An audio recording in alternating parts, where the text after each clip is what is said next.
Tilea's Troubles, Part 65. The Machinery of Government. The end of spring, 2403. The city of Remas. After a momentary delay in an antechamber, while word of his visit was sent aloft, a servant had led Brother Marcelio up the stairs and let him into the studio, opening the door in silence. Upon entering, Marcelio was pleased to discover a spacious, brightly lit chamber, infused with an aura of calm. It contained several well-stocked bookshelves. Papers and maps littered a large central table, and intriguing technical schemata adorned the walls. One might expect such a profusion of papers to create a cluttered effect, but here they advertised the operations of a creative mind, being the product of deep and orderly thought. After the tension of the streets, with every interaction, even the merest momentary glance, either fearful or suspicious, it was a blessed relief to step into this room.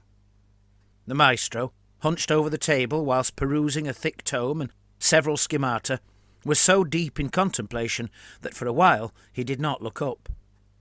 Marcelio used the opportunity to take a deep breath, soothing his excitable heart. A combination of nervousness, the disturbing world outside, and the climbing of the steep stairs had worked together to put a strain upon his sanguine organ. The air tasted of old leather bindings and the mould harboured within, as well as the mite-ridden dust raised whenever a book is disturbed after a long slumber. Marcelio found a sense of peace even in the smell of the room. He had not thought he would find calm in any part of the city. Such was his fear of being discovered, at least as an emissary from the Archlector, at worst as a prospective thief. His enjoyment lasted no longer than that breath, however, for upon remembering he must now reveal his true purpose, the nervousness returned. The leaded glass of the windows was thick enough to dull the sound of the street below, so that when Marcelio's slight movement drew forth a groaning creak from a wooden board, the noise was startling enough for the maestro to break from his studies. "Oh, good brother, forgive me my distraction, please," he said, still perusing the papers on the table. "The written word and a well-executed scheme entrance me as well as any enchantment, conjuring a tumbling torrent of ideas in which I am like to drown. Who knows how long I would have splashed helplessly in those scholarly waters had you not saved me?" Maestro Angelo smiled, apparently enjoying his little joke, and turned to look at Marcelio. "Ah, now," he declared, "I can see you a little better. My eyes grow lazy when reading so long." The maestro wore a tight-fitting hood and a surcoat of Riemann livery, with a heavy silver chain about his shoulders. His neatly trimmed beard had almost succumbed entirely to grey, but it was his widely spaced eyes and flattened nose that drew people's immediate notice. He was clutching his book in one hand, as if the weight were of no consequence. "It is you who must forgive my intrusion, maestro. I am Brother Marcelio, and I am here upon a matter of some import." "Isn't everyone these days?" said Angelo with a smile. "Death hangs over us all. Not that it ever quite leaves a mortal man's vicinity, but of late it has inched a good deal closer. Now we smell its foul breath each and every moment. Do you know, it has even found its way into my dreams." Marcelio was not surprised. He knew that Angelo had been present at the Battle of Urbino, when the Archlector Callictus had died, his army scattered, and all at the hands of monstrous legions of undead. "If you please," offered Marcelio, "I could say a prayer to help you sleep a little easier. For Morr rules over our nightly slumbers as well as our eternal repose." "Why not, brother? Of late, it seems the only prayers spoken are meant to disturb, not to soothe." Maestro Angelo now gave Marcelio a piercing gaze, studying him intently. "You were not sent by the Praepositus Generalis," he said. "No, maestro. I think all his fanatics are out upon the streets to witness your new marvel. Indeed, I hope that is all of them, for if there are more, then surely the entire citizenry has succumbed to the fury." Angelo smiled at this. He was not a handsome man, not least because his flat nose looked like that of an experienced pit fighter, being the result of a famous injury received in his youth during a somewhat impetuous experiment to test human flight by the use of artificial wings. Marcelio had noticed one of the large papers upon the wall showed just such an artifact. "I have come from the Archlector, His Holiness Bernardo," continued Marcelio hesitantly. "I was sent to ask you—" Here he faltered, and Maestro Angelo's smile grew broader. "There is not much that is easy these days, brother. Not even the asking of a question, eh? You need not rush. First, I would like to ask you a thing or two, if you will oblige." "Yes, Maestro. Whatever you wish to know." "I heard Duke Scaringella died upon the Via dei Cleta. But what of our army? None have returned to the city. Is it decimated?" "No, it survived almost wholly intact. The Archlector has command of it." "So easily? And he a clergyman?" "He had precedent enough," explained Marcelio. "His Holiness led several parts of the army before, as well as fighting by their side at Via d'Aza and upon the Via dei Cleta. He has both the soldiers' respect and their willing obedience." "Their obedience? I heard our soldiers raise Frascotti, looting it as thoroughly as Rasga's ogres would have done had they not rushed by so hurriedly." Marcelio had not realized the depth of the lies being told in the city. "That is not true, Maestro. We have set up camp there to defend it and the rest of Rimas from any further aggression by Rasga's brutes. The people have not been harmed. They're thankful of our presence. Some of our soldiers are themselves Frascotans." "I do know our Pavonan allies are not with the army," said Angelo. "Duke Guidobaldo brought his wounded son here, and his army too. Was there no room at Frascotti? Or perhaps there was some disagreement between him and the Archlector?" "None that I know of," said Marcelio. "The Pavonan army was very badly mauled, and their departure was not considered a great loss to the defence of Frascotti. Besides, in such times, why shouldn't Duke Guidobaldo keep the last of his soldiers near?" Marcelio paused, then asked, "You mentioned the Duke's son. How fares the young Lord Silvano? His Holiness bade me ask." "Oh, sadly he has lost an eye, but otherwise he should recover well enough. I myself have visited him, advising his doctors as best I could," said Angelo.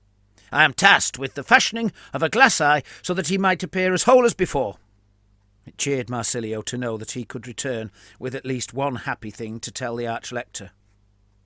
"One might ask," asked Angelo, fixing Marcelio in his gaze, "why the Duke and the Archlector would want the Pavonan army camped so close to the city. Their presence is generally considered unwelcome.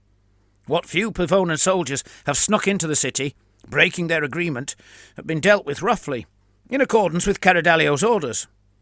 It seems he does not trust them even to enter the city singly." Was the Maestro trying to get military intelligence from him?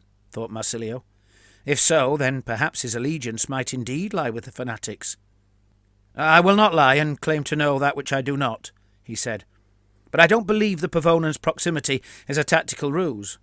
The Duke certainly wanted the best doctors to attend Lord Silvano, and as a healthy, strong Rimas makes a better friend for him in his time of dire need, then why would he do anything other than foster harmony between the divided factions of Rimas? I very much doubt he intends to fan the flames of civil war." "He does not need to. That fire burns well enough without any help," mused Angelo. "Yet Guidobaldo is not apparently in any rush to return to his own ruined realm. Caradalio has even sent a Father Superior to minister to the Duke's army, one Rossello di Franci, Pavonan himself, although of a somewhat dubious past. By Rosello's leave, Duke Guidobaldo's soldiers can forage to feed themselves, provided they also attend the Father Superior's services, and hearken to his sermons. Perhaps Caradalio thinks thus to bend the Pavonans to his will rather than their own lords, even to make dedicants of them." Marcelio frowned, for this all sounded very familiar. He sent just such a man to our army at Frascotti, who preaches fulsome praise for our victory, and our brave defence of Rimas, ensuring all and sundry hear his words, from the greatest to the least. Of course, woven among his words are all the old Sagranalian heresies. "Well, Caradalio has successfully wrested control of great and ancient Rimas. Why stop there? His star is in the ascendant. The gods plainly favour him. Both armies have good reasons to hear his message. The Pavonans share his predilection to worship Morr supreme, while many of our own soldiers have friends and family in the city." "Of that I'm not too sure, maestro," said Marcelio. He had heard the sermons himself, and seen the soldiers' disdain. "It seems to me that our soldiers do not enjoy being preached to about the war by those who have not fought in it. Do I take it from your words that you yourself favour Father Carradalio?" he asked the maestro. A reluctant grin spread upon Angelo's face. "Now there's the real question. Favour is not required for respect, and in a time of war men of action are needed. He's definitely that. He and his followers can stir a pot to the very dregs. They can turn a whole city upside down." "You have made a war engine for them, maestro," said Marcelio. "That I have," admitted Angelo. "I saw it myself on my way here, being pulled through the streets. I was surprised you were not with it, for I recall how you rode your steam engine before His Holiness Callictus." Angelo shook his head. "I could not bear to accompany this engine, to be among these crowds. To speak plain, when I returned to the city I found what I found, and the fact that I did not like it mattered not. You see, Remus is still my home. I offered Carradalio a new engine to buy his favour, so that I might not suffer whatever ignominies he would otherwise demand of me. The work was as nothing compared to my steam engine, but he does not know that. In truth, this engine was almost already completed, having been laid aside when I commenced work upon the last. The glasses were ground, the mounting done. All that was required was to assemble the parts. I had originally envisaged it as armament for the steam engine, but then Remus acquired a remarkable artillery piece, and when I saw what it could do, I chose instead to mount that." "Whatever its history," asked Marcelio, "will this new engine not wreak destruction upon the foe?" "Oh, I assure you, it is capable of truly awful effect. As to how reliable it is, I cannot say. The artillery piece depended upon the quality of the black powder and the expertise of the gunners. This machine relies on the vagaries of the winds of magic, and the mathematical cunning with which its glasses are deployed."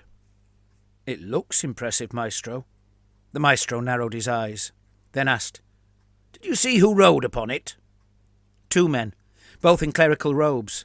One fellow, an old man, bald on top with tufts of hair sticking out from the side, was holding a skull aloft."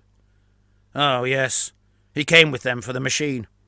I showed him as best I could how it should be used. I heard they tested it yesterday upon a blaspheming heretic, some drunken fool who questioned aloud whether Moore had abandoned us. They tied him to a stake at 100 paces distance, and in a few moments burned his body to ashes from the neck down. Only his head remained, and that fleshless." "Thus the skull?" suggested Marcelio. "Aye, thus the skull," said Angelo. "How does it work?" "By an ingenious alignment of dioptrical glasses and prismatical crystals, through which both natural and etheric light are conjoined and congealated, refracted, multiplied, and projected. The central glass is mounted upon a helical axle, allowing subtle adjustments of the interspatial lengths, so that the glasses can be arranged perfectly to concentrate and maximize the emitted heat. Or, to put it more bluntly," here the smile returned, but in a pained form, "it burns people. Let us hope it burns the undead just as well. Unlike my previous creation, this is no steam engine, for it requires a team of draft animals to pull it, with all their inherent weaknesses. In truth, the work was done in great haste, which seemed to please Father Carradalio and his strange companions more than care or craftsmanship would." "They have found good strong horses, maestro, and armoured them well." "Well they might," said Angelo, the bitterness plain in his voice, "for they killed many of those left in the city who would have had the skill to ride them." Marcelio could see the maestro's anguish, and thought it best to speak an appropriate prayer. "Requiem aeternam dona eis, Domine, et lux perpetua luceit eis," he intoned quietly. "Amen," replied Angelo. "I think you know these dedicants exactly for what they are. I confess I was afraid to be there today. I thought only to spend some time here in contemplation, hoping their present satisfaction would mean I was left undisturbed. Yet my part in all this weighs on me. Tell me, what else did you see?" They chanted as they accompanied the machine, carrying a holy relic before it and a ragged banner behind, attached somewhat painfully to the back of a crazed dedicant. I saw it pass down the Via del Marcuto, the entire street lined with dedicants. Father Caradelio himself watched it, standing upon the roof of the Cappella de Santo Corvo. His admonitor was beside him, his hooded guards behind. "That is all?" asked Angelo. "They hauled it through the streets, nothing more?" Marcelio could not fathom what concerned the maestro. "Just that." "Good. Would that I could ensure it was only ever used upon Remus's enemies." Now Marcelio understood. The maestro felt guilt about gifting such an engine of war to such a faction. A smile, tinged with regret, returned to Angelo's face. "Brother, what exactly have you come to ask?" "The Archlector wants you to leave the city with me. He believes your place is with the true army of Remus, the true Church of Morr, and not with an unsanctioned, schismatical and rebellious fraternity of thugs. Remus and Tilea stand upon the brink of destruction, and the fate of every living soul is in the balance. Caradelio and his fanatics are a symptom of these terrible times. They are not the cure." "And yet," interrupted Angelo, "they possess a faith strong enough to make them fearless in a fight, and would die to a man facing any monstrous foe. I myself witnessed their kind in battle at Urbino. Our horse fought bravely, but were finally overwhelmed and fled. Knights, Arabians, even elves, all galloped pell-mell from the field. Not the flagellants, though. They strode boldly forth to plunge deep into the enemy. Not a one turned to run. All this was done when the battle was surely lost. They feared neither death nor defeat." "Does such martyrdom win wars?" asked Marcelio. "Their flagellatory frenzies mean that even in victory they suffer terrible losses. And when they look to replenish their ranks, they will discover the realm they themselves ravaged has very little left to offer. I do not doubt that they could win a battle, but the war?" "You have just seen their hosts swarming on the streets, certainly sufficient in numbers to field an army," countered Angelo. "Everyone knows they are capable of terrible and bloody cruelties. Whatever horrors they face, whatever horrible deeds they must themselves commit, they will not falter." "But do they have the military discipline and cunning to gain victory in a war? Do they even remember Mamidia's name?" "I grant you, their numbers have swollen. Yet to achieve this they've wreaked havoc, divided Remus, slaughtered the best citizens, and destroyed much in the way of industry and husbandry. And all this they did while the ogres burned Stiani. Well, no one can doubt their fervour. They're willing to do anything for the love of Morr. Father Caradelio seems filled with divine inspiration." "As is the Archlector," countered Marcelio. "Perhaps Caradelio even hears the same words when Holy Morr whispers in his dreams. But there is a great difference between the Praepositus Generalis and the Archlector. Both have accepted Morr's command to act immediately and decisively, and this they are the same. But what His Holiness has done in response to that call is not at all similar. As Caradelio fomented civil upset, His Holiness led armies against foul foes. As the Disciplinati stirred Sagranalian schisms, the Church's true clergy inspired soldiers to face almost certain death fighting monsters. For every riot Caradelio's followers instigated, for every massacre they inflicted, the Reman army fought vampires and brutes. Caradelio watched the streets of Remus and Palatrima run with the blood of innocents, while His Holiness rode sword in hand at Pontramola, at Via d'Azza, and upon the Via Diocleta. The Disciplinati di Morr have inflicted their frenzied fury upon the weak, while the army of Remus stood firm and faithful, even unto death, against the true foe. You yourself were at Via d'Azza and Urbino." Angelo was not smiling now. He stared into space, at a sight his memory had conjured for him. "Father Caradelio fears what is coming." "I know what is coming," he said. "As does His Holiness. Caradelio, in his own way, thinks to prepare Remus for the fight ahead. But the real army, His Holiness and yourself, are already in the fight, and have been for a long time. Remus must be made strong if it is to survive, by fostering unity, not division. Soldiers, militia, priests and brothers must serve together under one command, otherwise disorder and disharmony will lead to destruction." "How would that unity be achieved?" asked the maestro. "Is the army to fight the Disciplinati? That is simply further disorder, and yet more destruction." "Caradelio holds Remus in his grip. If Caradelio took the city in the hope of saving it, then there is still hope. If, however, he intends tyrannical rule, then Remus's ruin is almost certain. His Holiness cannot accept Caradalio's secular authority, no matter how complete, not unless the Overlord Matusi personally, whilst under no form of duress whatsoever, asks him to do so. "That is unlikely," said Angelo. "I was allowed to tend the Overlord's injuries after they took him hostage. However old and frail he might be, he retains sufficient will to hate Caradalio for his actions." "No matter," said Marcelio. "Even without the Overlord's blessing, His Holiness is willing to accept Caradalio's authority over his own followers." "Despite all he has done?" "In this time of need, only a fool would refuse the Disciplinati's fighting strength and fervour. All Caradalio need do is declare his obedience to the orthodox and holy Church of Morr, bending his knee to Morr's anointed pontiff. And just like that, all his past transgressions will be forgiven." The maestro was being facetious, but Marcelio chose to ignore the fact.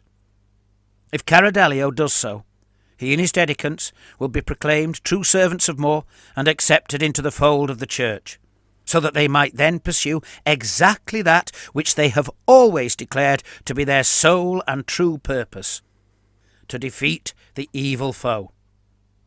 "So, why am I to come with you now?" asked Angelo. "In case it all goes wrong," said Marcelio, without a hint of irony.